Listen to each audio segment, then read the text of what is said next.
Ги реафирмиравме заложбите за реинтеграција на Западен Балкан, значи за нашата реинтеграција во Европската Унија. Она што е најважно што го чув од него е дека веќе разговарал и со господинот Антонио Кошта, но исто така и со господјата фон дер Лајен за она што нам ни се случува.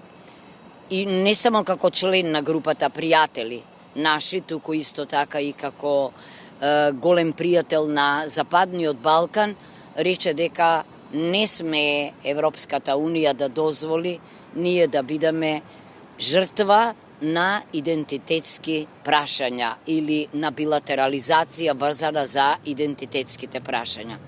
Очекува и јас очекувам да дојде до разговори со нашите соседи, да видиме кое може би е најдоброто решение. Јас повторно се разбира ги реафирмирав нашите заложби за гаранции, бидејќи ако ова биде уште една од промените за која што на која што укажува Европската Унија, тогаш не само што нема ништо да добиеме ние, туку нема да добие ништо ни Балканот, бидејќи приказната за ветото и приказната за билатерализацијата на евроинтеграцијата ќе се повтори.